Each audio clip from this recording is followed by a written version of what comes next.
On today's episode of the franchise, June 23rd, NBA draft recap. NBA draft was on Thursday night, yesterday. We're going to recap some of the headlines from the first round of the NBA draft. We're also going to take a look at some of the big trades happening around the association, including the Celtics 3-team deal, Chris Paul to the Warriors, and then the potential of Damian Lillard staying with the Trailblazers after what they did in last night's draft. And then what team in the NFL has the best chance to go from worst to first? Which of the 8 last place teams really has the best chance to go from worst to first in the NFL? And then that's pretty much going to do it for this episode. Before we get into it, as always, YouTube, Spotify, Apple Podcasts, and Amazon Music. That's where you can watch or listen to the franchise. Twitter, TikTok, and Instagram in the description of the episode. All right, let's start here with the NBA draft last night. Number 1 overall was Victor Wembanyama. No surprise here. I mean, the San Antonio Spurs had the number 1 overall pick. Look, Victor Wembanyama has been the number 1 overall pick for about the last year to 2 years. So whatever team ended up with a number 1 overall pick in this year's draft was going to select Victor Wembanyama. And last night, San Antonio Spurs were the team to do that. So he goes there to a great franchise, a great place for him to develop with a great culture, great coaching staff. Obviously, probably the greatest coach in NBA history, and Greg Popovich, a great front office, just a great culture there in San Antonio. And yeah, they have been bad for the last few seasons, but he should really be able to change the direction of this franchise going forward. And look, he's 7'5". He plays like Steph Curry. He can shoot like Steph Curry. He's got great ball handling skills, and he's one of the best defensive players in the French league last season. He led the French league in points, rebounds, and blocks as a 19-year-old playing against a bunch of grown professional men. So Victor Wembanyama is going to be an amazing, tremendous player. But in terms of this draft, we knew he was going number 1. No surprise here. And look, anytime you listen or watch to things about the draft over the last 2 months, everyone always kind of quickly mentions Victor, and I feel like that is kind of a discredit to him. This guy is amazing. He's going to be one of the greatest players in NBA history if he can stay healthy and on the floor, which he hasn't had an injury to date. So as long as he can stay healthy at the NBA level, he's going to be one of the greatest players of all time. Although I do feel like is doing him a discredit when we just briefly mention him and kind of gloss over him just because it's expected. We knew this was going to happen. But once we get into the flow of the NBA season, I mean, this guy night in and night out is going to be someone that we will be talking about a lot in the NBA circle. But the draft really started at 2. The draft really started at 2 with the Charlotte Hornets holding the number 2 overall pick, and they were really deciding between Brandon Miller and Scoot Henderson. And when you look here and leading up to the draft, different reports, many from 2 different sides, from Woj and Shams and a bunch of other people, the Hornets were torn between Scoot Henderson and Brandon Miller at number 2, right? On one hand, drafting Scoot Henderson, arguably the second best player in the draft for the last year plus. Scoot Henderson is the guy next to Victor Wembanyama in terms of prospects in this draft. He's an elite point guard prospect with some traits of Russell Westbrook and prime Derrick Rose with the Chicago Bulls when he won his MVP award. So Scoot Henderson, how does he fit next to LaMelo Ball, another ball-handling point guard on this Hornets roster? And then the other pick, the other prospect, Brandon Miller, 6'9" small forward. If he lives up to his potential on both ends of the floor, could be a Paul George type player, a tremendous defender and an amazing scorer, a wing that can fit into building around LaMelo Ball. Brandon Miller fits nicely there. They go with Brandon Miller. A very controversial pick, though. If you ask any Charlotte Hornets fans, they really wanted Scoot Henderson. And look, I don't think Brandon Miller is a bad player. I don't think he's going to be a bust. I don't think he's the wrong pick. I mean, I kind of do, actually. I think Scoot Henderson should have been the better. I think he was deserving of the number 2 overall pick. I think he was the pick Charlotte should have went with. But they go with Brandon Miller, and it's not a bad pick. It is actually going to be a pretty nice fit, right? Brandon Miller's two-way potential and two-way ability is going to be very interesting to see him develop alongside LaMelo Ball and some of the other young pieces they have on this Hornets roster. And look, it's really hard to come across wings like this, wings that can shoot, that can defend, that can create their own shot, and that are the build of Brandon Miller. It's a lot easier to find these guards like Scoot Henderson. And Scoot Henderson's a world of his own, so I don't want to say it's a lot easy. It's really easy to find Scoot Henderson-like players, but it is easier to find these kind of guards that can lead an offense and stuff like that, when it's a lot harder to find a two-way wing that can score and create. I mean, every single team in the league right now in the NBA is looking for a two-way wing that can score, that can defend, that can hit the three-point shot, and that can also, at some times, run the offense. And that's exactly what Brandon Miller should be able to do in Charlotte. Number 3 was Scoot Henderson going to the Blazers. Once the Hornets passed on Scoot at number 2, there was some potential conversation, some potential ideas of what if Portland trades this pick now. Scoot Henderson's there. You heard rumors leading up to the draft of New Orleans being interested in Scoot Henderson. Maybe, look, Portland over this entire process, rumors are that they wanted a veteran. They wanted to trade this number 3 overall pick for a veteran player to pair next to Damian Lillard and build a championship contender. Maybe New Orleans could have made a trade. Maybe some other teams could have jumped here with Portland. Ultimately, they stay here at 3 and they take Scoot Henderson. And that is the right pick. Scoot Henderson, him falling to 3, I think will be, in the next 10 years, will be one of the biggest draft wonders of all time. How did we let this guy fall to 3? Now, I don't think we'll be like, oh, we should have picked him over Victor Wembanyama. But how did he not go number 2? I think will definitely be a question. But his fit here in Portland is very interesting. And look, Portland, in my opinion, is set up perfectly for the long term in terms of rebuild. The only thing holding them back from creating a really good roster going forward in like the next 3-5 seasons is Damian Lillard. Because trading Damian Lillard, moving on from him, saying, look, Dame, we love you. You're the greatest player in this franchise's history. You're going to get your number retired. You're going to get a statue here. You are the greatest Portland Trailblazer of all time. We respect you, but we need to do what's best for the organization. Trading Damian Lillard and whatever assets and young pieces and first-round picks you get back for Damian Lillard are going to significantly improve this young core and the future of this team. Because when you look at this roster right now, I actually really like it in terms of the next 3-5 seasons going forward for this Portland team. In the future, Scoot Henderson, Anthony Simons, Shaedon Sharpe. Those are some 3 key foundational pieces. Now, obviously, you could say that you can move on from Anthony Simons because he has that rookie extension on his contract right now. But with Scoot and with Shaedon Sharpe and his potential development going into his second and third seasons, this Blazers team, in my opinion, is really set up for the future. The only thing that they could do to significantly improve the ceiling of this group's future right now is moving on from Damian Lillard. And one of the questions going into this offseason, now that we're done with the draft, but we're heading into free agency and tons of offseason, tons of player movement left to be seen, is does Dame stay here? Does Dame look at this roster and think this is a championship contending team? Because honestly, as much as I love the young talent on this roster, they are not a championship contender. I don't even think they're a playoff contender. Now, maybe they could sneak into the play-in. Maybe they could sneak in to the bottom end of the playoffs, of those playoff spots. But when you look at the other teams in the Western Conference and you look at this team right now with the young players, I just don't think it's obviously not a championship contender, and Dame wants to win a ring. So does Dame look at this situation over the next few weeks, over the next month, and say, you know what, as much as I love this city, as much as I love to win a championship here in Portland, it's not going to happen here. I need to move on. I need to go to another team and try and make a postseason run and try and win a championship.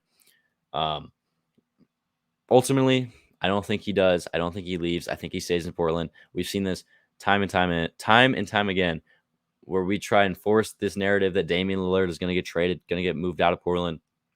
And then ultimately what ends up happening is he stays here with the Blazers. Going through the rest of the draft, the Thompson twins go back to back. Amen Thompson goes to the Detroit Pistons, and Ausar Thompson Men Thompson goes to the Houston Rockets. Sar Thompson goes to the Detroit Pistons. Anthony Black goes number 6 to the Magic.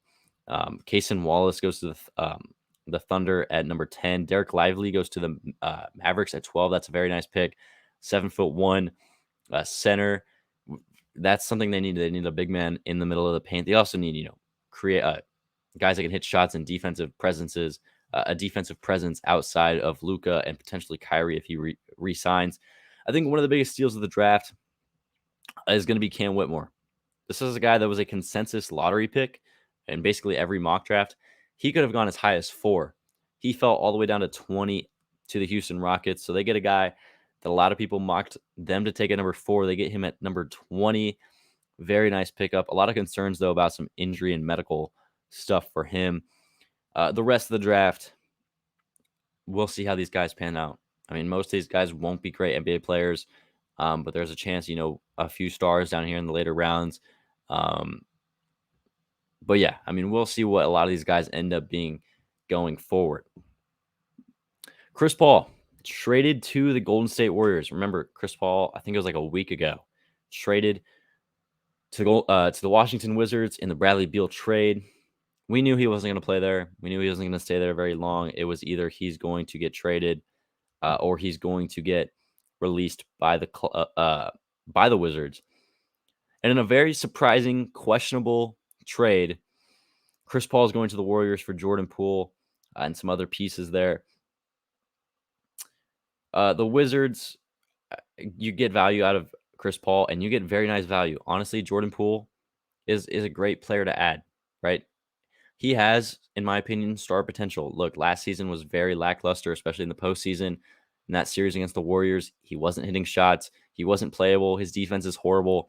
But his offensive skill set is at the level of being a star player, being an all-star caliber player, and being here in Washington and a team that's rebuilding and not a lot of players that are going to be able to score the basketball. Jordan Poole is going to put up 25, 30 shots a game, and he's going to average like 25, 30 points a game because there's no one else on the Washington Wizards that's going to be scoring the basketball outside of Jordan Poole. So I like what the Wizards do here. I think they actually got a first-round pick in this trade as well. But for the Warriors, this Chris Paul fit doesn't make any sense. He doesn't fit with this Warriors team and the high pace, lots of motion, lots of movement, lots of moving the basketball. Like, he doesn't fit with Steph, with Clay, with Wiggins. If Draymond returns, he doesn't fit with this club and the offense that Steve Kerr runs. So Chris Paul is going to have to be the guy that makes the adjustment, right? He's most likely coming off of the bench. He's going to be that leader of the second unit. I do like, his ability to be a ball handler, be a passer. But Chris Paul doesn't move off the ball. He's not a great three-point shooter at this point in his career. He's very injury prone. I just don't like the fit here for the Warriors. I do like them dumping the Jordan Poole contract, right? They had to dump one of these 3 contracts between Poole, Wiggins, and then not re-signing Draymond Green. One of those 3 guys was going to have to leave this team. And who knows, maybe Draymond goes elsewhere too this offseason. But moving off of the Jordan Poole deal after the year he had last year was good, right? You only have Chris Paul for 1 season, and then he's off your books. But the fit here, basketball-wise, them keeping Chris Paul, them saying they're going to keep Chris Paul, as of now, they're keeping him, right? He's going to be on the roster on opening night as of now. I don't understand the fit. Chris Paul is really going to have to make the adjustment at 38 years old to change his style of play because, look, the Warriors aren't going to slow down. They're not going to change their style of play to mold around a 38-year-old Chris Paul who's injury prone and didn't have a great season last year. So the move is questionable. We'll see how it ends up. Maybe Chris Paul is able to adapt, is able to run around, move off the ball, run as more of a high-paced offense. But until it's seen, I'm really going to question the fit here for the Golden State Warriors. And then finally, in terms of the NBA for today's episode, this 3-team trade here between the Celtics, Grizzlies, and Wizards, and not even look, this is the second trade to happen between 2 of these teams. I think we got to start first. I think it was I don't even remember when this was. A few days ago, I think it was Wednesday. You had the Celtics, Wizards, and Clippers agree to a 3-team deal that would send Kristaps to the Celtics, that would send Marcus Morris and some first-round picks to the Wizards, and would send Malcolm Brogdon to the Clippers. That trade fell through. Malcolm Brogdon apparently has some big-time injury concerns, so they pivot. The Celtics really want Kristaps Porzingis on this team, so they pivot. They call up the Grizzlies, and you get the trade that we have that went through. The Celtics get Kristaps Porzingis, 2 first-round picks, one of them being in last night's NBA draft, and then one of them being next season. The Wizards get Tyus Jones, Danilo Gallinari, Mike Muscala, and a second-round pick. And then the Grizzlies get Marcus Smart. So we're really going to talk about the 2 teams here. We'll talk about all 3, but starting with the Celtics, them getting Kristaps Porzingis, this is a guy they wanted, right? They really wanted him to be on this team. He had to accept his player option and then to be a part of this trade. Otherwise, he was going to be a free agent. I like this addition. Kristaps is an amazing defender, a great rim protector, and he had a great offensive season last year with the Wizards alongside Bradley Beal and Kyle Kuzma. He's going to provide some 3-point shooting. He's able to space the floor, and his defense in the middle of the floor, down low in the paint, is going to be very, very impactful on this Boston team. With the fit with Jaylen Brown and Jason Tatum, I really like it. This is a tremendous move for the Celtics, and they also get 2 first-round picks out of trading literally just Marcus Smart, Danilo Gallinari, and Mike Muscala, and you're able to get 2 first-round picks out of that. Incredible move, incredible value for Boston. For the Grizzlies, they get Marcus Smart. This is a nice pickup for them. I think every party really won this trade as of right now on paper before we've seen any of them play basketball. Marcus Smart, though, going here to the Memphis Grizzlies. Remember, he won Defensive Player of the Year 2 seasons ago. Last season was a pretty disappointing year for him. But going here to this Grizzlies team, they're going to be without Ja Morant for the first 25 games of the season, at least. His ability to be a ball handler, play off the ball, provide a veteran leadership in that locker room. Remember, the Grizzlies are one of the youngest teams in the league. So they have a lot of young guys. They need a veteran presence. And Marcus Smart, he's still in his 20s, late 20s, but he's going to provide some leadership, some championship level experience, right? I know he's never won a title, but he's been to an NBA Finals. He's going to be able to provide that leadership and that experience in that locker room to help this Grizzlies team. And on the floor, I think his fit is great defensively and even offensively too. The only thing is, look, the Celtics traded arguably the heart and soul of their roster in Marcus Smart. They got rid of that guy. They got rid of a guard, a ball handler, the defensive guy, the defensive anchor of that backcourt for the Celtics, right? They move off of him. Look, he had a kind of a down season last year. I love the Kristaps fit, but it is an interesting move here to see them move off of a guy that they've really dedicated so much to, and he's dedicated so much back to that organization. And then finally for the Wizards, Tyus Jones. The Grizzlies, they did lose Tyus Jones, right? He's a great backup point guard, arguably the best backup PG in the game, and he arguably should be a starter. And now going here to Washington, he gets his chance to be a starting point guard on a team that is rebuilding, doesn't have a lot of other pieces around him. It's just going to be him and Jordan Poole pretty much on the offensive end for this Wizards team. So I love the trade for the Celtics. The trade for the Grizzlies too is great too. And then the Wizards, they're rebuilding. So they're just trying to make moves for the long term here. All right. Finally, in today's episode, what team in the NFL has the best chance to go from worst to first? I think we're like 80 something, maybe even 70 something days away from week 1 of the NFL season. Remember, as we get closer and closer to training camp and the NFL season, a lot more NFL content. We're going to do a full record prediction. We're going to go through each division in depth on each team. We still got to finish those ranking players at each position, but each season there's about 7 new playoff teams on average. I think it is. Each season there's about 7.5 or so new playoff teams in the NFL each season. And also sometimes you get teams that go from worst to first in their division. So which of these 8 divisional teams has the best opportunity, the best chance to go from last place to first place this season. And we go through the teams that were in last place last season. You had the Jets, Browns, Commanders, Bears, Texans, Broncos, Falcons, and Cardinals all finished last in their division. The Falcons, they kind of also tied with the Panthers and the Saints in terms of record, but they were last place in their division. So I rank them from most likely to least likely to go from worst to first. I think the most obvious team that's going to most likely go and has the best chance to go from last place to first place is the New York Jets.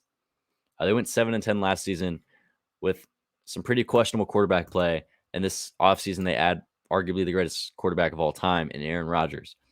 So he obviously is going to improve this team alongside Garrett Wilson, Alan Lazard, Breece Hall coming back from his ACL injury, a nice offensive line.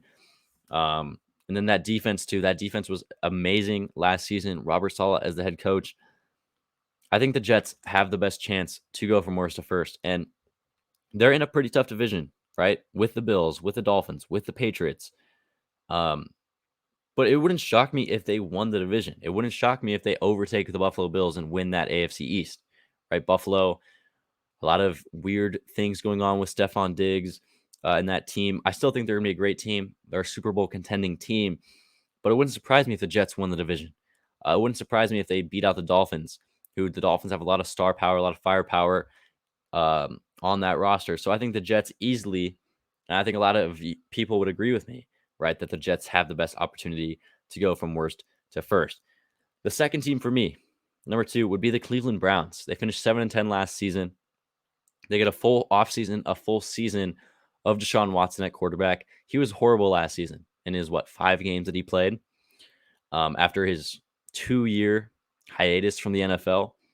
So I think a full offseason, a full season of Deshaun Watson, he won't be as bad as he was. And the last full season he played, he arguably could have won league MVP with the numbers he put up. I don't have them in front of me. I have them in one of my journals here, but he was incredible the last full season he played with the Houston Texans. And look, the Browns made a lot of additions to this team on the defensive end. Their defense is going to be incredible.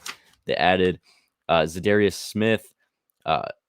Also they got Myles Garrett, Tomlinson, Okoronkwo. I can't ever say his name right. And then on the offensive end, Amari Cooper, Elijah Moore, they brought over this offseason from the Jets, Nick Chubb. And then I would love them to go and get DeAndre Hopkins. I don't know how realistic that is, but I'd love to see D-Hop reunite with Deshaun Watson there in Cleveland. And when you look at the division, Cincinnati's won that division the past 2 seasons. But last year they had a very rough start to the season, right? They had to come back at the end of the season to really retake that division. I know you have Baltimore, who made a lot of additions this offseason.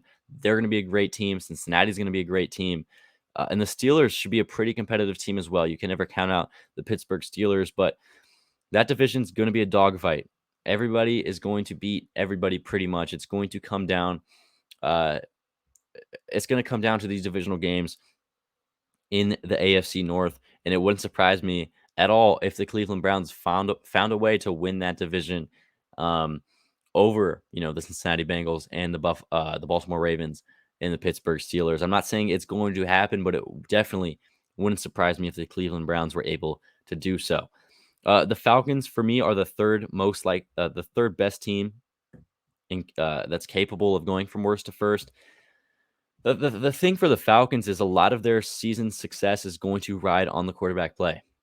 Taylor Heineke, they brought in this offseason, but it's Desmond Ritter's job. And we haven't seen much of Desmond Ridder in the NFL. I think we've seen, 2 or 3 games out of him, maybe even 4 games. Very small sample size out of Desmond Ridder. So the success of the Atlanta Falcons really resides on his shoulders. What is he going to do? How is he going to play? But the pieces they have surrounding him are incredible. Bijan Robinson, Huntley, Cordell Patterson. Those are all their running backs. That's an elite running game right there. Drake London, Mac Hollins, Kyle Pitts. On the defense, Grady Jarrett, Calais Campbell they brought in this offseason. Jeff Okudah they brought in. Jesse Bates. They have AJ Terrell. They have an incredible group of guys on every side of the ball. They have a nice defense. They have a good offensive line. They have some nice skill position players, and they have a great running game. and I like head coach Arthur Smith. It's all going to come down to the play of Desmond Ridder. And I think, with the pieces around him, all he has to do is be an average quarterback, and he can take this team in a very weak division to first place. Now, if I was to pick between the Falcons and the Panthers to go to first place, I would pick the Panthers, but technically the Panthers didn't finish in last place, although they had the same record. And, even the Saints, too, they had the same record. I wouldn't be surprised if they won first place, but Falcons technically were the last place team. I have the Bears in fourth. Everything's going to rely on Justin Fields this season. What kind of leap is he going to take with some of the pieces they added to that team? I put the Broncos in fifth. Sean Payton, new head coach. I just still think this team has a good amount of question marks. And this is really the last opportunity, in my opinion, for Russell Wilson to prove something. Like, he really has to bounce back this season. Otherwise, I think his time in Denver and his time really as an elite starting level quarterback is done. I think, look, after the season he has a bad year and he gets released or something from the Broncos, I don't think it completely eliminates him from being a starting quarterback on another team. I just think his days of being one of the top quarterbacks in the league are behind him. So it's a big year for him. I just think there's a lot of questions on this roster. I put Washington in six. Sam Howell has played literally one NFL game, and he's going to be their starting quarterback. And this team, I just don't like this Washington roster. I like Terry McLaurin. I like Brian Robinson. They're trying to trade Chase Young, and it's really all about the quarterback play. And I don't think Ron Rivera is a good head coach. And then number 7 is the Texans. They're most likely still going to be bad. I don't think they're going to be 3-13-1 kind of bad. But I think 5 wins is probably the ceiling for this Texans team. And then obviously the team that has the worst chance of going from worst to first is the Arizona Cardinals without Kyler Murray and a very thin roster at basically every single position on this roster. They, in my opinion, have a 0% chance to win that division in this upcoming NFL season. So that's going to do it for this episode of the Franchise NBA Draft Recap, NFL Worst to First, some NBA trades. We'll be back next week, MLB Power Rankings. Who knows what happens this weekend in the NBA? In the NBA, by Monday we could have 5 players traded. That could realistically happen. But we'll be back on Monday with another episode of the Franchise. Thank you so much for watching or listening. I'll see you guys then.